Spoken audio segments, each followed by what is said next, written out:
I thought times couldn't get any worse or any more funny than they already have, but apparently 2020 is the year where people just don't seem to really learn their lessons. And they try to justify their actions by contradicting what they say and saying that they only did it because they had to resort for lesser means. Which in this case, we're talking about how thousands, if not millions, of GTA accounts got reset recently.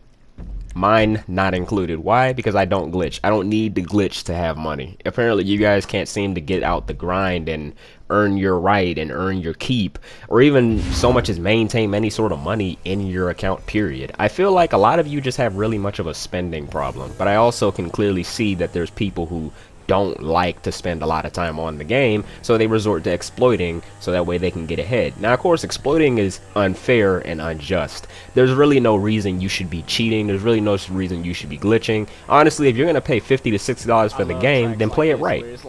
Now, as for everyone who was on my friends list earlier sometime today, we all got into a party and they spoke about like, dude, I lost everything. And I'm like, what are you talking about? You know, I stayed quiet in the party. I actually warned these assholes about doing the glitch in the first place, but of course, you know, they downplayed it. They were just like, oh, mind your business, da da da da da, whatsoever, right? You know how guys tend to be.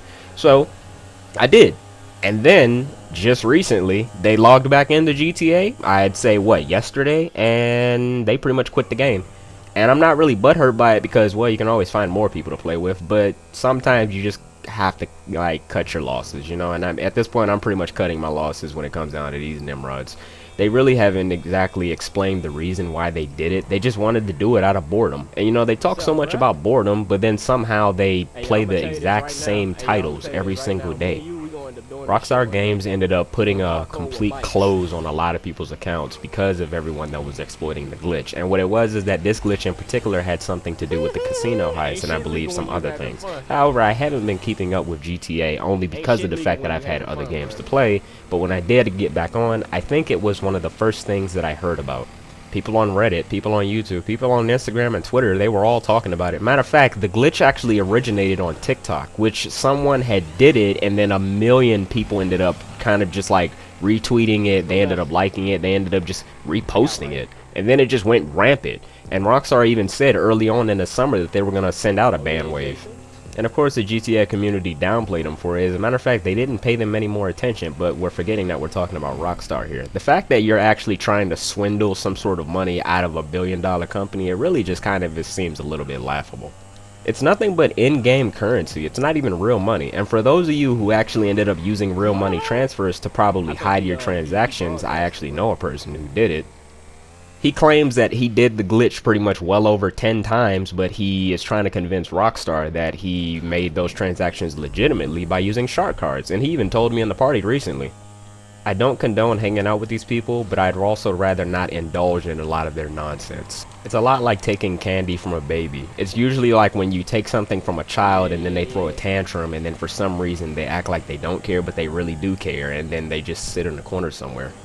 That's what the community is doing on social media at this current moment. They're basically boycotting Rockstar for all the accounts that they lost. I honestly hope everyone has learned their lesson, and I hope everyone realizes that this is what happens when you do dumb shit. Every bit of your actions will have consequences. Recently, I just talked about sexual harassment, and now we're talking about account suspensions. How much trouble do people need to get into to know right from wrong? We're talking about human beings here, yo. These are grown-ups. These are teenagers. These are kids. All three of these individuals have a brain. And one thing that I can never get past and never really fully understand is the reasoning, the rationalizing. Like, if you don't rationalize, then how will you ever know right from wrong? Bruh. I guess we're just never gonna get that. We're never gonna figure that out up until we get to that time where it's like Judge Dredd, where it's like you break the law, you die, you cause issues, you get removed. But that's probably the most extreme. I mean, hey, I just figured why not make a video about it. This shit was funny. This was actually kind of relaxing to talk about. But I'll see you guys next time. Stay out of trouble and don't cheat on video games.